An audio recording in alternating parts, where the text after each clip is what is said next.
Welcome to Let's Run Facebook Ads, the extra cast from myself, James Urquhart. And today we're joined by the famous and very loved in our office, the most hated sales trainer, Benjamin Dennehy. Is that your pronunciation? Dennehy, you got it right. Yeah, you did. You got it right. Well done. Well, Ben, look, thank you very much for coming on. I'm, like I said, we're a big fan of you in the office. And rather than me give you a little bit of an intro, please, what's your story? Well, what story? Yeah, I'm branded, I'm marketed as the UK's most hated sales trainer. And I always get out, it's funny, I go to an event and someone will come up to me and actually ask you with quite seriousness to the tone, how did you become the UK's most, almost as if it's actually some sort of official title. And it's not. It's made up. This is what I tell her. I said I literally made it up. And people say, well, how did you come up with the idea?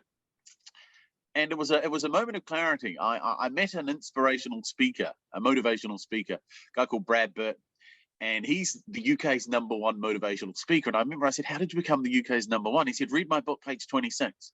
So I read his book, page 26, and he literally put, I made it up.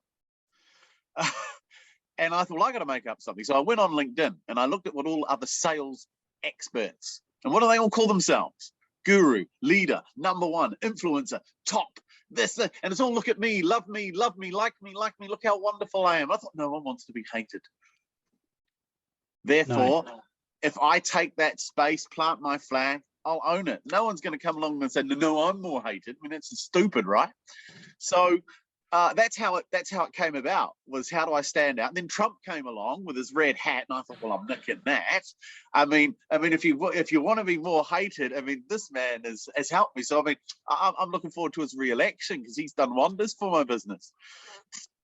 So that's how it came about. That's how I'm the UK's most hated sales trainer. Yeah.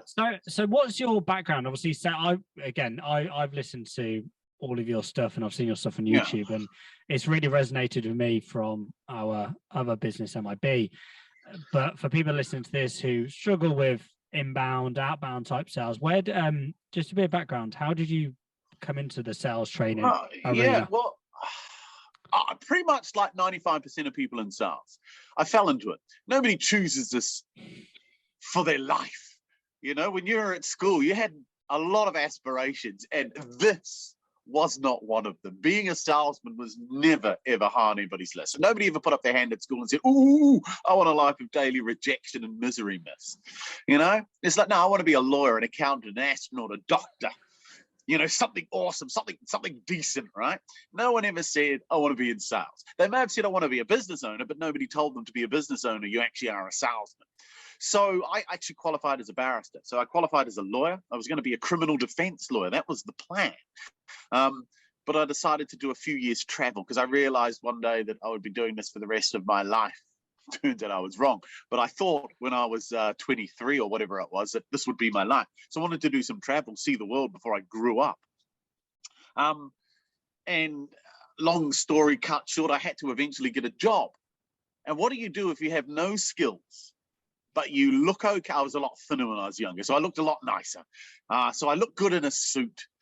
I'm articulate because obviously, you know, most lawyers are pretty good with words. So I'm articulate, I look good in a suit, and I don't dribble during interviews. Well, you're qualified now to be a salesman. That's it. You're in.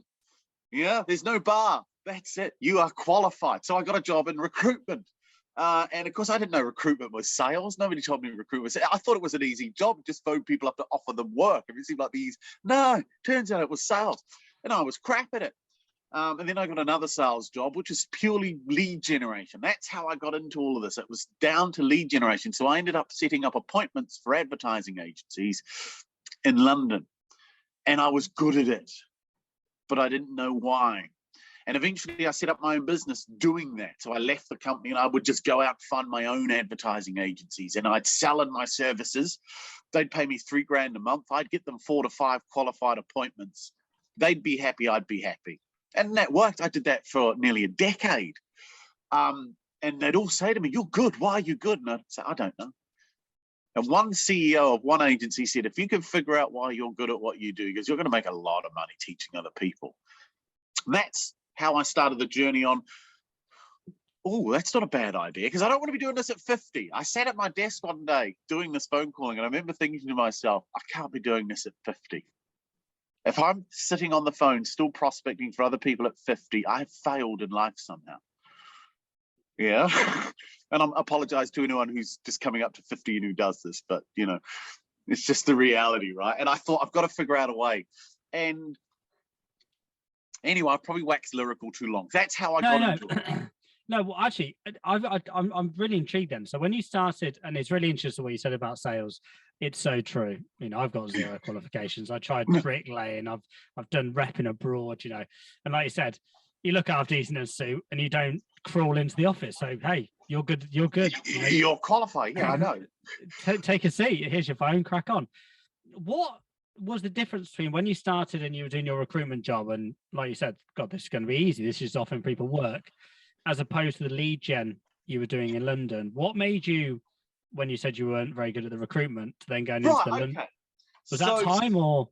No. So what it was is I was basically given a week's notice. So I'd been with the recruitment company for 6 months. I hadn't recruited a single person in 6 months. So that's how bad I was, right? But recruiters, and I'm sure it's probably still the same, they were big on what they used to call prospecting canvassing. Canvassing, and your job was to phone your area and try and find jobs. That was it. And so I was canvassing, and I was given a week's notice. Basically, I was the regional. I was Hayes. You know, they're a big recruitment. Yeah. So it was Hayes, and basically the regional director for the London. I think it was London or so, whatever the hell it was. And he basically pulled me aside and said, "Look, Benjamin, you've done nothing." That's a fair call. I couldn't argue with him, right? No. He goes, so look, you got a week. You got a week to turn this round. So this was a Friday. He told me this. So I had until the. So I went to the pub, as you do as a recruiter, because you've got nothing else left. You're full of despair. So what do? You go to the pub.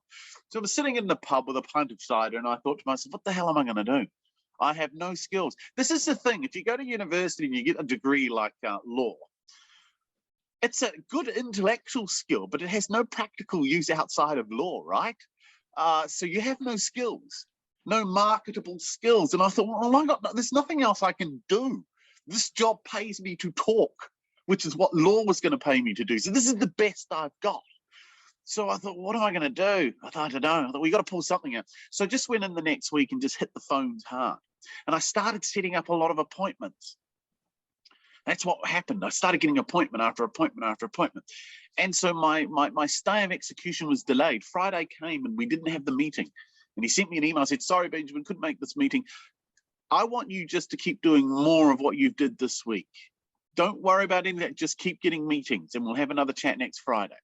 So, all right, approved for a week. Great. So went and did the same thing for another week. And then we ended up having this meeting. And he said, I'll tell you what, Benjamin. He goes, I think you've got a unique skill. You're very, very good at kicking in doors, and most people aren't. He goes, so I'm going to give you a new role in the business. You don't have to do any recruiting. You're solely going to do canvassing. This is one thing everybody hated. So I was literally the only person who, my whole job was just to set up appointments for other recruiters to go on. And then ironically, I ended up getting poached.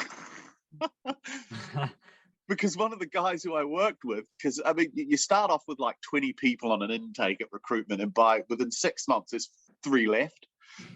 You know, so he was one of the guys that got kicked out maybe a month or 6 weeks before I did, and he was an Aussie, and he phoned me up because he got a job working in this company setting up appointments purely for advertising, and he said, "Mate, you'll ace this. This is you to a T." So they interviewed me and offered me a job straight away. And that's how I got into the whole just lead gen, I guess, as a career. And I learned a lot, because this is how I learned most people didn't know how to sell. Because when I went out on my own, I started asking, could I attend these meetings? I've set up meetings with like virtually every brand you can think of. Pepsi, Coke, Rustlers, hamburgers, Unilever, Nestle. I mean, I've done all of them, right? And I've got appointments at some point with a brand manager or a brand director or a marketing director in one of these firms. But my clients never won a lot of business. And I used to get intrigued. I said, can I come on the meetings? Can I just, you know, and I would go on these meetings. And I know nothing about selling, you see. Yeah, even though we consider prospecting selling, it's not selling. It's completely different.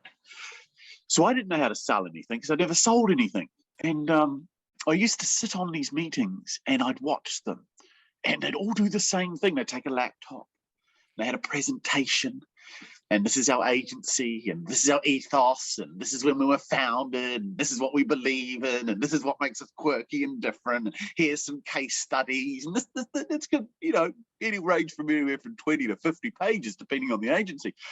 And then the marketing director would ask questions. Well, have you done this? Have you done that? Blah, blah. Go back and forth like this. Everyone would get along. Everyone's being very polite and civil and nice. And it would always end with two ways. We don't have anything right now, but you are definitely on our radar. We'll bear you in mind. Or we do have something we wouldn't mind you taking a look at, which was the ultimate, a brief, as they'd call it, a brief.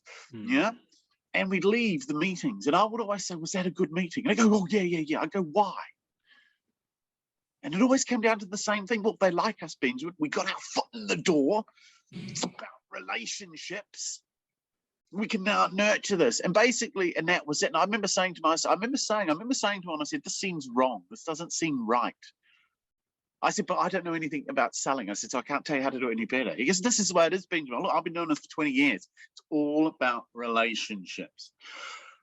And something sat in my craw and thought, that's bollocks. But of course, I didn't know what it was. So that's when I began my journey of trying to figure out how to sell, how do people buy, and yeah. So yeah, that's the potted story of how I got into it all. Just going on to that relationship aspect, and I'm intrigued now because I have the same sort of ethos as you. Relationships, absolutely. There are some relationships that everyone has that longevity are just amazing, and you look back and go, God, I'm so glad we did that. I would say they're 1% of the people we speak to, if not less. And when I look at a lot of the clients and let's say the briefs that we go into, we don't go in and discuss what year we were founded and all that nonsense. It's all about, look, what are your problems? You know, how are we going to solve them? Because it doesn't matter what business you are, if commercially it's not going to work for you, the tap gets turned off. And I think this is something that, you know, I really try and, you know, stress to all my clients and people internally is that if we don't look at everything commercially, that business will switch you off at some point because there's only so far the relationship will get you. Otherwise, they'll just say, well, you've got to be, because I always have to qualify this, because you don't need a relationship to sell. No. But you do need a relationship once someone's giving you money to make it have longevity and get paid more and grow the account. So they're two different things. And so people say you need relationships to sell. No, you need a relationship once someone's giving you money. If they're not giving you money, you don't need a relationship. I don't have a relationship with United Airlines, but I've just bought tickets to Florida with them. Yeah. In fact, 99% of things I've bought, I've never had a relationship with the thing. In fact, probably 100%. I can't think of anything I've had a relationship with prior to buying it. I bought it. They delivered what they said they were going to do. I was happy with what I paid. Oh, all right, I'll use them again because now, like McDonald's, never had a relationship, but now you know exactly you're going to get the same thing the same way every time. That now has a relationship. They can't really let me down because the bar isn't that high and I know how low it is and I'm happy with that level. So that's why I keep going back to place orders, right? I have all these choices at the services, KFC, Burger King, but I go to McDonald's because they don't let me down. So we do have a relationship in that extent, but you don't need that to make the first purchase. And so salespeople use the mystique of you need a relationship to justify why they're not selling. Where do you think that relationship nonsense has come from? Crappy salespeople. How else do you justify doing nothing? Yeah, and what it is most people are inherently bad at selling. There aren't many people that are naturally good at it because most of us, the problem we have is when we're out selling, we tend to only remember the people that bought from us. Now, people buy people, that's an expression. It's actually people buy people like them. Those two words are often missed off. People buy people like them. So you tend to get on better with people that are more like you. It's just the way we are. It's why as humans we have groupings. And, you know, we like groups. You walk into a room and you're the only male in a room and there's one other male, the odds are you'll gravitate towards the only bloke because at least you feel comfortable. Yeah. So we do that. We're attracted to people like us. It's just the way we are. So when you're out selling, you tend to forget the 80% of people that don't share your same personality quirks and traits. So you forget the ones that didn't buy from you. And that's why it comes down to, well, people buy me, they liked me, they bought into me. That's because you're only remembering the people that will like you. Now, good salesmen can sell to people that don't like them. I've sold to people that have told me, I don't like you. Yeah. I said, I know, but you're not hiring a friend. Then that's right, because it's quite obvious to me you can help us. I said, good, because we're never going to share photos of our families or have drinks together. I don't care. You're paying me for my skill. It's just like my lawyer. Do you have to like your lawyer? No. I guess not. No, you don't. Do you have to like your GP? I mean, it helps, but it doesn't stop them doing their job. So you don't have to like a lot of professionals in order to give them money. So it comes down to salespeople who can't get in front of people, who keep chasing someone, who keeps saying, yeah, maybe, give me a call in 6 months, and they feel they're building a relationship. They're not building a relationship, because that very person, you phone them up and you get them at the right moment and they go, oh, you know what? If you'd called 2 weeks ago, you would have been in, because we've just gone with another company. But I've been phoning you for the last 6 months. Oh, I'm sorry. I didn't realize we were married. And then they feel outraged, right? It's that, no, the prospect doesn't have a relationship. The only person who thinks there's a relationship is the loser who's holding on to these conversations. I guarantee there's not a single person sitting in their office right now saying, gee, I hope that guy from that recruitment company calls me this week, because we are looking to employ someone. Oh, yeah, recruitment firms are a funny one, because they do call you, and I try not to use them as best I can because they're a fucking fortune, and they're annoying. You know, they are, but it's very much like the data world. It's that transactional. You know, you don't really like each other, but you've got to do it. You know, vice versa. Fucking genius, Ben. Right, I want to go to inbound now. Okay. Yes. Inbound is people using Facebook ads and Google ads and TikTok, or not so much TikTok, but LinkedIn, they're all trying to create inbound leads. And, you know, we've seen a lot of people going, oh, social selling, you don't need to go on the phone now. And it's bollocks, as we all know. You know? It is rubbish, yes. Yeah, it's just a rubbish. I speak to a lot of companies who will create leads, and, you know, we create hundreds a week for different types of clients, different types of industries, sizes of businesses, some B2B, some B2C. And we always try and get a feedback loop from the client. How did what was the call? Is the lead? Some real good insight into what happened on that call. And as always, if the sales guy or girl doesn't close it, bad lead. Yeah, not great. Could be better. But there's no why. Why could it be better? What was wrong about X, Y, Z? From a calling out perspective, what would what tips? And you said you were writing something this morning in terms of inbound. So, well, the only difference between an inbound call and an outbound cold call is the head trash in between the ears of the salesperson, because they're exactly the same, other than the fact that you haven't phoned them.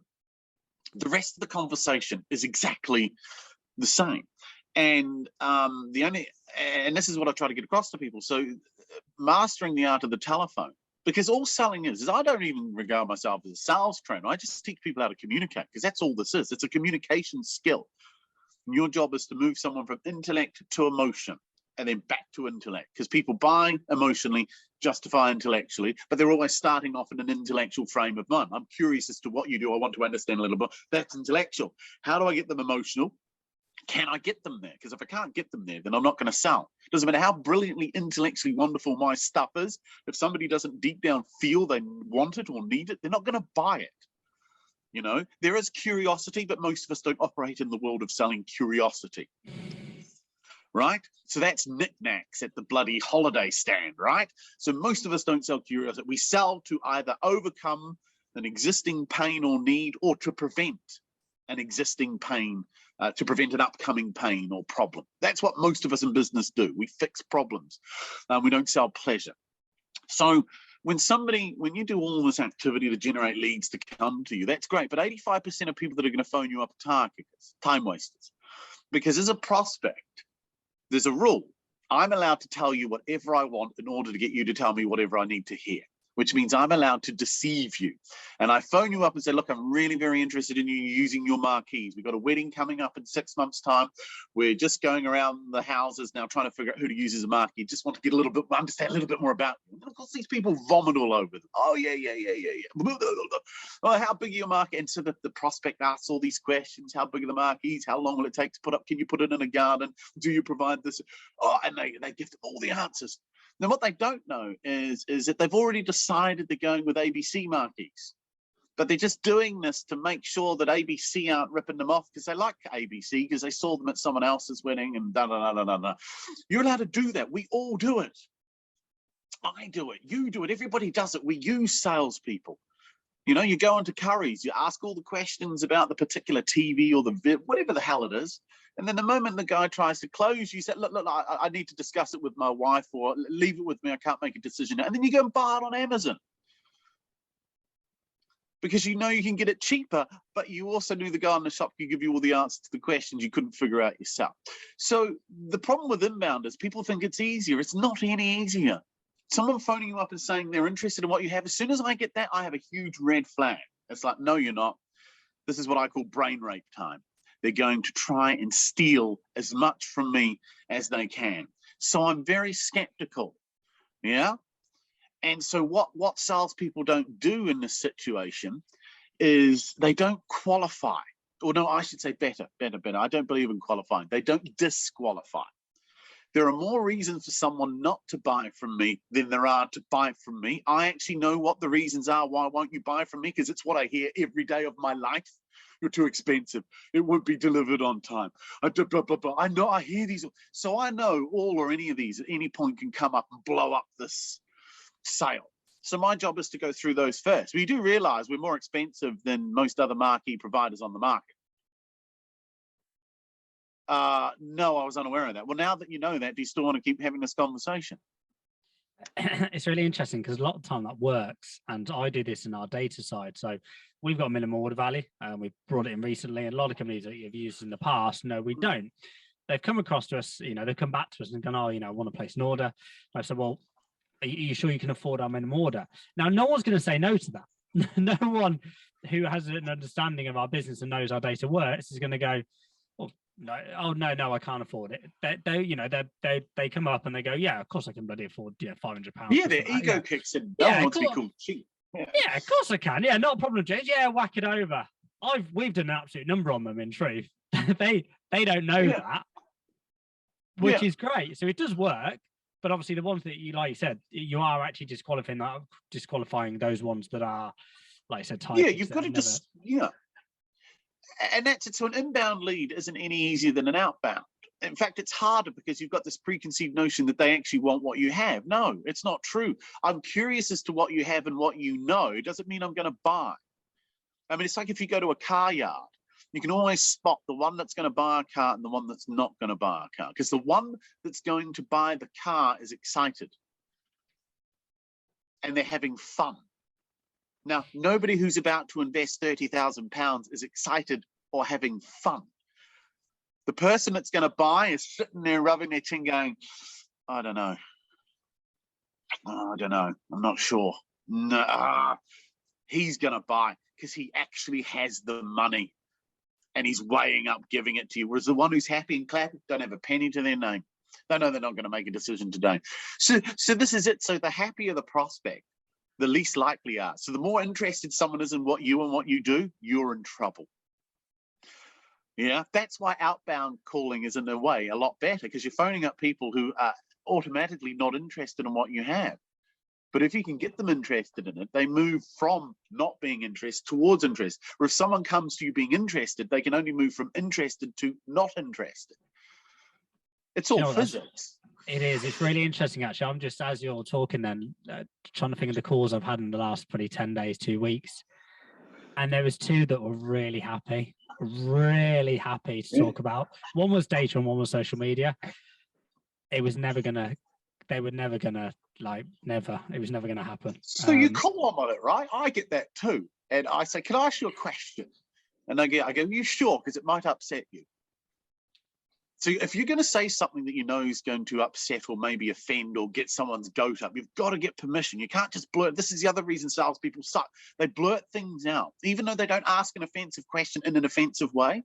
They ask a question that's likely to upset someone. They don't know how to do it. So I get permission. I go, look, can I ask a really awkward question? I go, okay, can I be blunt with you, sir? Yeah. No one is this excited when it comes to buying sales training. So what the hell is going on here?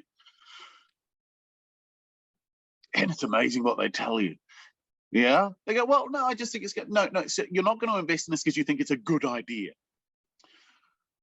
Why are you really doing this? Because I'm not convinced. And then I flip it. I'm not convinced. Now I flick. You got to convince me now. Yes. There's a book I read. Jake internally, I can't remember what it is now. I've read it a few times. Like, it's really bad. But that convincing, when they've got to convince you, that's the key. Yeah, I love it. This is the key to selling, and this is what I try to get across. If you have the mindset, if the salesman's mindset is my job is to go out and convince people why they should use me, you're a loser. It is the utterly wrong approach to selling. The approach to selling is this: I have a warehouse full of stuff that I know works. I know it works because we've built a successful business selling this shit. So obviously it works, right?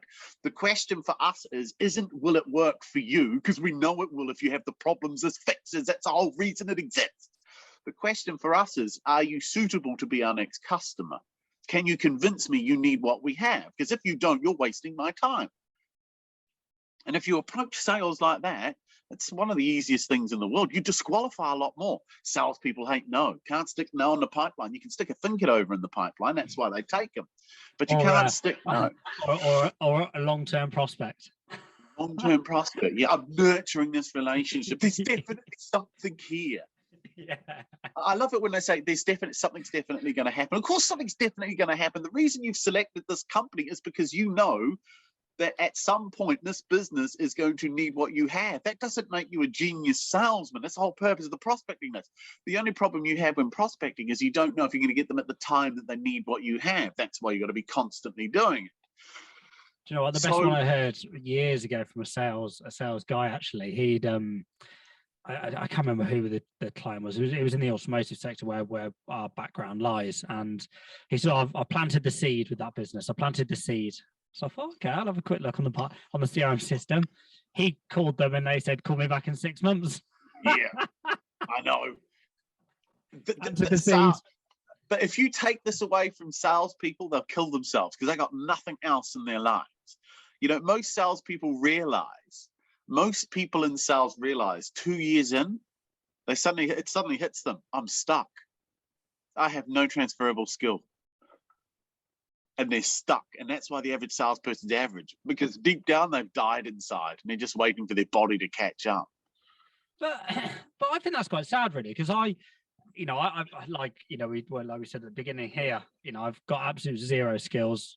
I've got a couple of qualifications, not ones that I could even use now, or they're gone pretty much. But sales is such a skill, it is from my end, and this is just my opinion, I think it's so transferable within anything you go into, and why it's not taught at schools. I know we're going off a massive tangent now, but I think it's sad that salespeople are seen in that light massively, because like you said, it is a massive skill once you've got it right.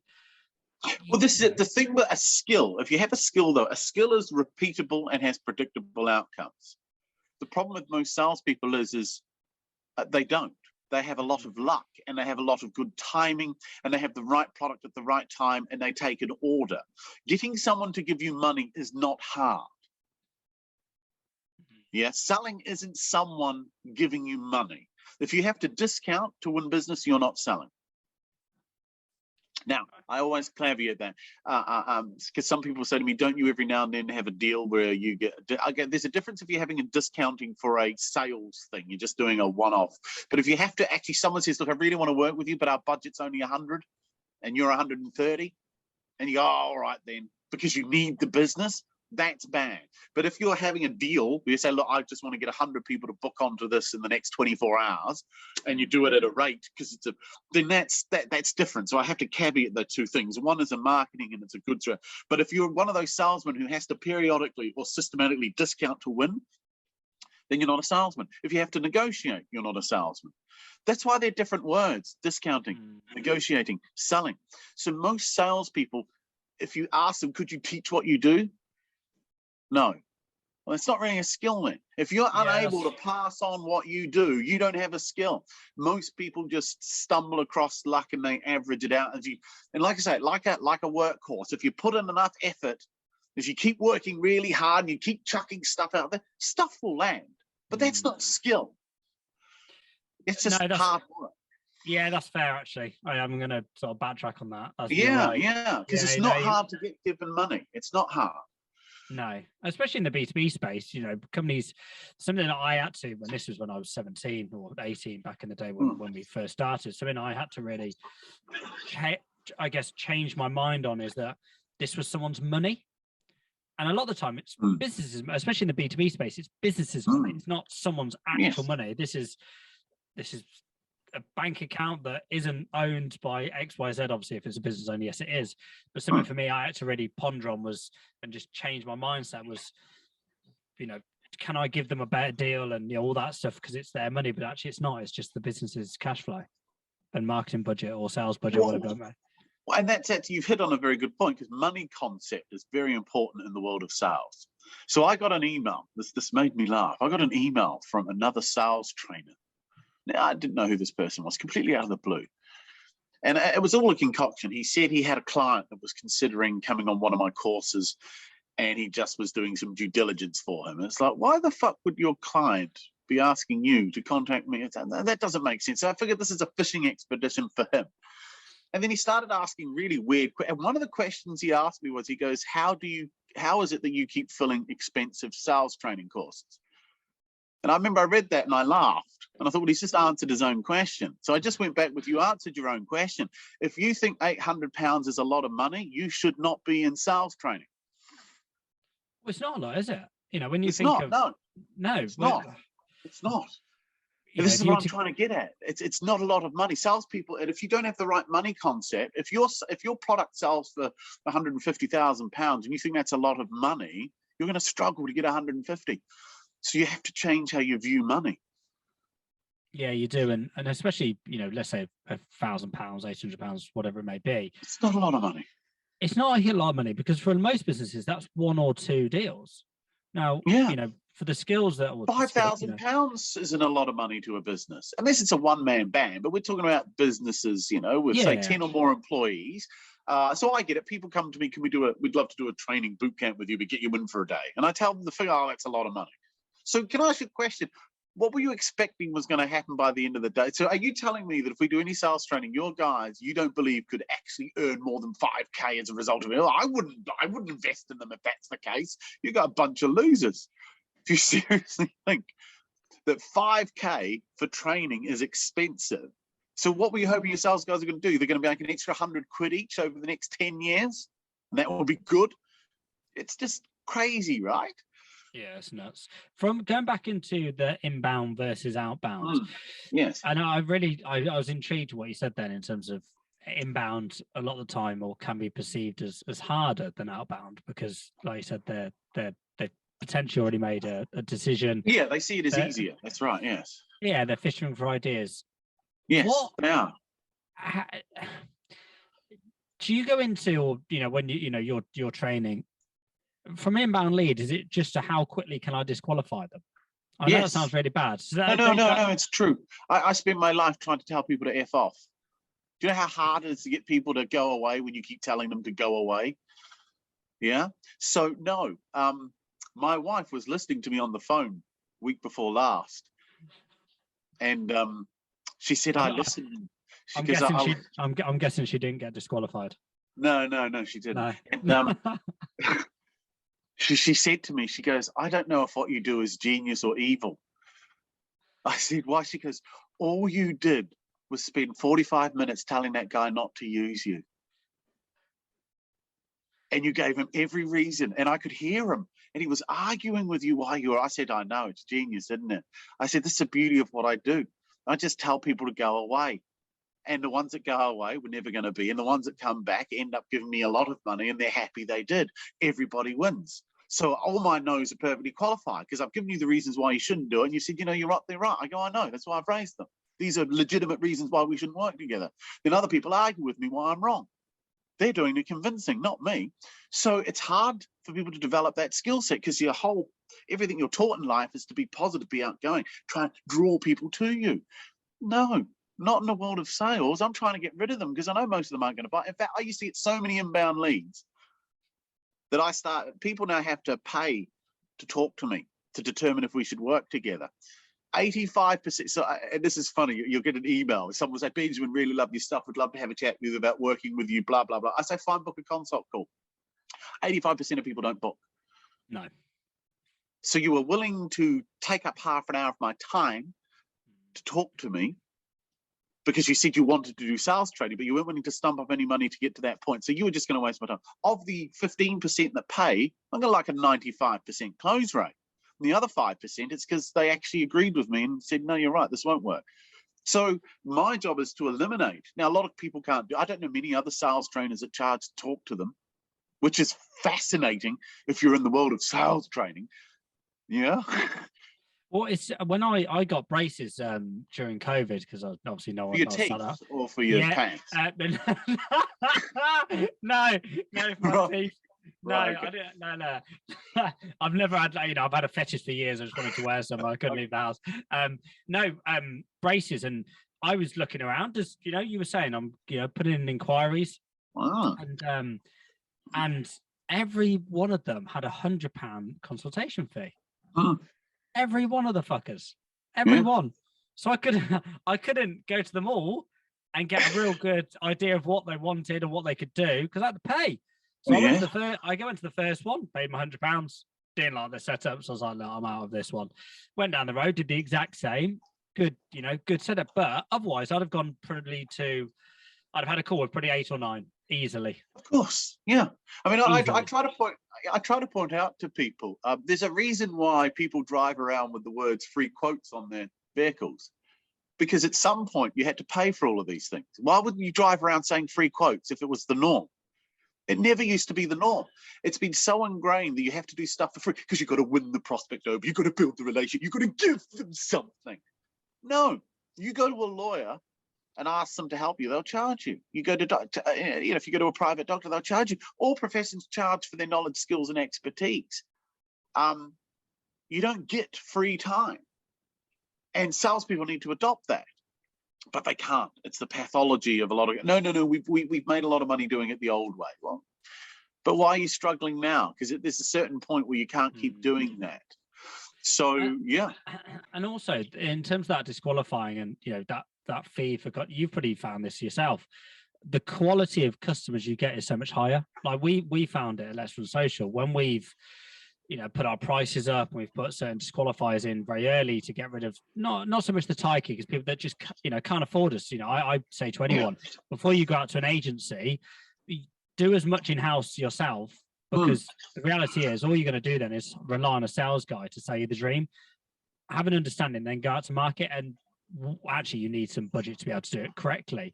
But I found that the quality of customer has gone up since we put those disqualifiers and those certain consultation fees in place. Have you found the same? Yes, because once someone's willing to stump up money, it's demonstrated commitment. And this is a problem most sales, but they don't know how to get commitment. They think commitment is a prospect saying, leave it with me, get in touch next week. No, that's not a commitment. Yeah. And so if you can't get someone to commit, then the odds are they're not serious. If I am going to invest in whatever it is, and I'm told I have to pay a deposit, and I know I'm definitely going to follow through at some point with this purchase, then I'll pay a deposit because I'm committed. But if I just phone up and say, I'm just genuinely interested in what it is that you guys could do for me, I'd love to have a quick chat with you. Or, we can't just come and meet with you, sir. We charge £100. Oh, no, I'm not going to pay. Okay, you've literally just told me everything I need to hear. Now, then, what if they go off? You always get the, well, what if they go off and buy it somewhere else? I guess, so what? Well, yeah, they might. But do you think businesses and salespeople ourselves, I personally, I don't believe a lot of people value their own time. And I know that sounds a bit cliche, but when you look at the £100 consultation fee, or whatever that may be, the amount of time I look back at my career and go, I've sat on pitch calls, people that have called the office asking, I'm talking weeks, if not months, sat there just listening, going, this guy's never going to fucking buy. What am I even doing? But I felt obliged to listen.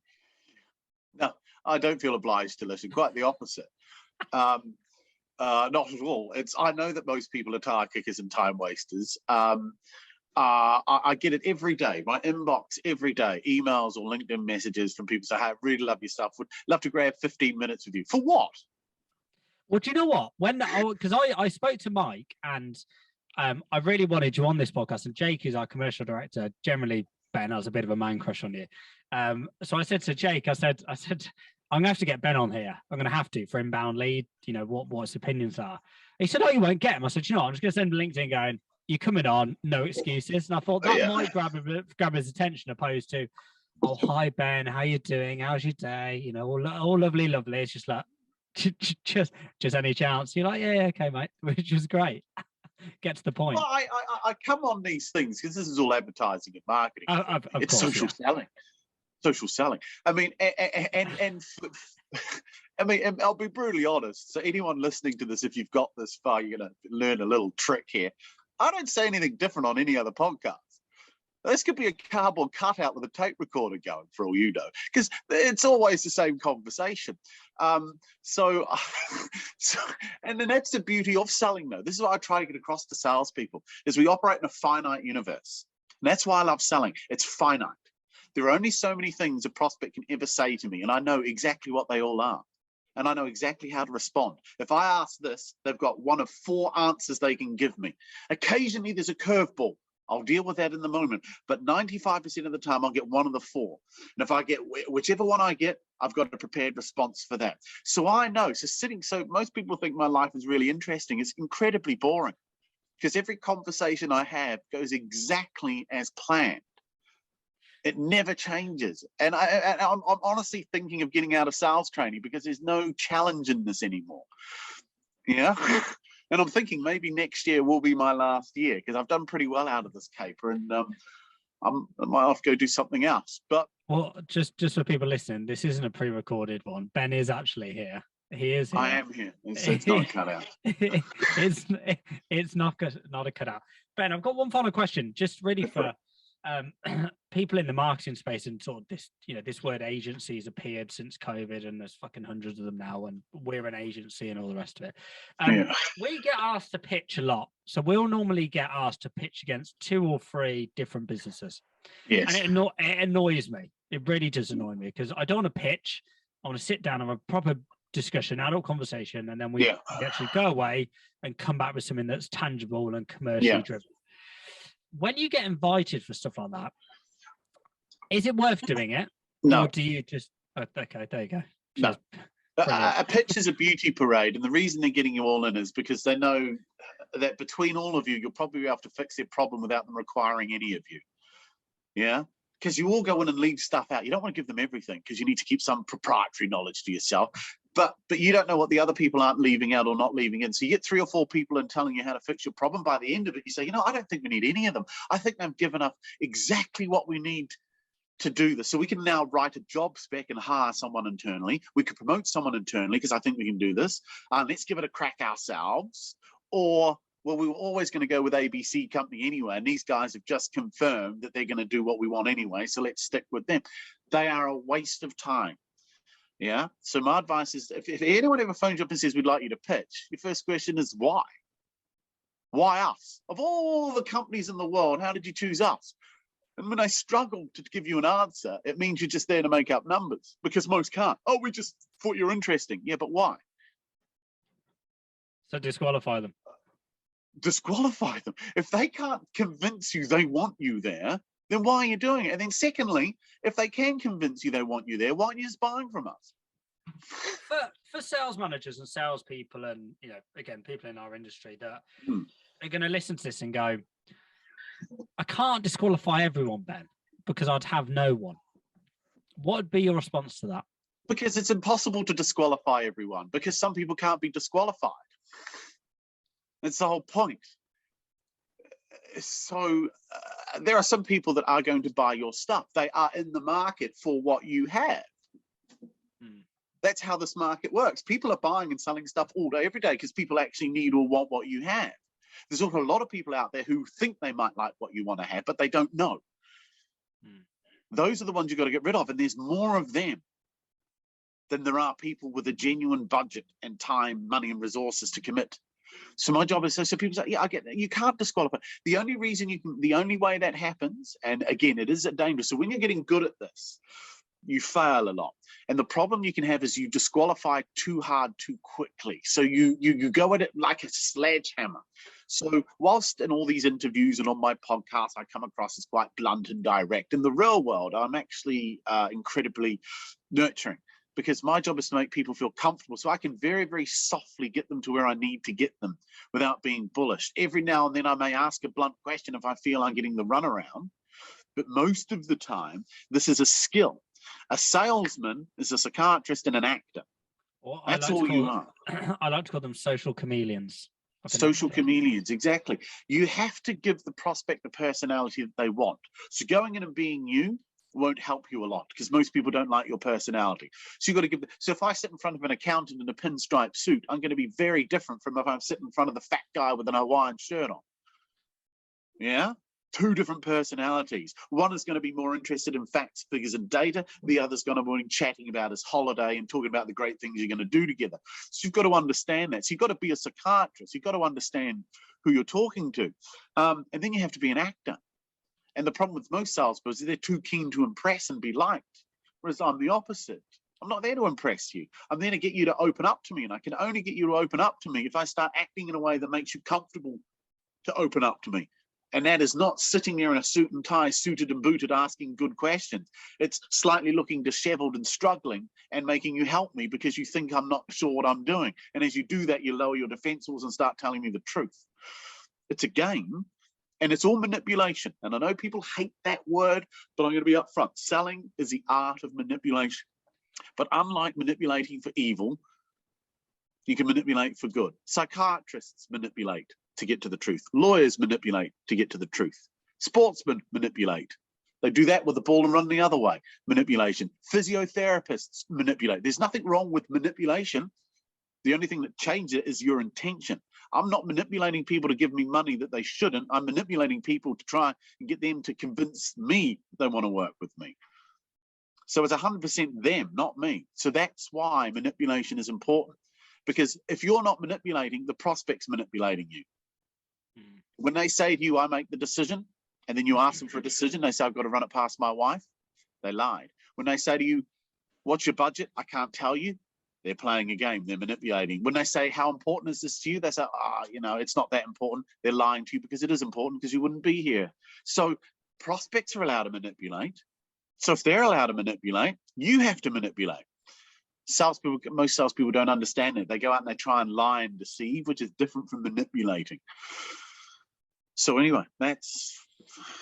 Well, Ben, we're gonna end it there. But I just want to say, thank you for coming on. I think the disqualifying one is the biggest thing to take from this, especially from an inbound perspective. It's really interesting, actually. And I've even just me, because we get tons of inbound for data, and we don't disqualify them. We do a bit of work for them. It takes time and revenue, and then we send them accounts. Disqualify. I say to people, I'm the nuclear option. Don't get me in. Do you know there are easier ways to improve your sales? And I go through all the alternatives to me. I go, why don't you just put your prices up? Oh, no, we can't do that. Why not? We're in a competitive price-driven marketplace. We can't put our prices up. Yeah, but if you put them up, you won't need to give me any money. No, we're not going to do that. Fine. Why don't you just fire your worst salesman? Oh, no, I want to invest in them. I want to make them better. Yeah, but they're shit. Why not just get rid of them? Save the money. No, I don't want to do that. Okay, well, why don't you hire better ones? No, we got a recruitment freeze. Well, why don't you poach someone from one of your competitors with their little black book? No, we're not going to do that. Why not? We've done it before and it doesn't work. Okay, well, have you thought of just outsourcing it to a telemarketing? No, why not? They're shit as well. No, some of them are good. No, we've been burned. So let me get this straight. You don't want to put up your prices. You don't want to fire your work. You don't want to hub it to people. You don't want to poach someone, and you don't want to outsource it. So I don't know what that leaves you. Well, that leaves you, right? I don't know how we got here. You just done it there. It's not hard, is it? No. It's having the courage to do this, because when I do this, I do get people say, that's not bad. Maybe we should do that. I go, yeah, try it. If it doesn't work, come back. No, they should. So Ben, where can people find out more about you? I know you're so LinkedIn. LinkedIn, obviously, yeah. LinkedIn is the best place. I've got a YouTube channel, obviously UK's most hated sales trainer. I've got a website, UK's most hated sales trainer. So it's not hard to find me if you put in UK's most hated sales trainer. But LinkedIn is where I hang out. I don't hang out on Facebook or Instagram or Twitter or anything like that. It's LinkedIn. Are you on TikTok? No, I'm not on TikTok. Oh, Benjamin, you've got to be on there. No, I think the Chinese have spied on me enough already. I don't need to give them another excuse. You need to. You do really well on that. It'd be fantastic. I'd watch. Yeah, I know. The problem is my audience isn't there. I don't know. The fastest growing market on TikTok at the moment, the over 55s. Oh, well, they are my market. Angry white men. That's who I'm after. I'm not supposed to say that, but they tend to be people that run businesses, angry white men, because they're angry at the salespeople for costing them money. Well, then get on TikTok. If that's where they're hanging out, then maybe I should. They all. Well, Ben, thank you very much for coming on. Thank you. And yeah, you've been amazing. So I appreciate all your time. Thank you. No, you're welcome. It's been a pleasure. Cheers, Ben.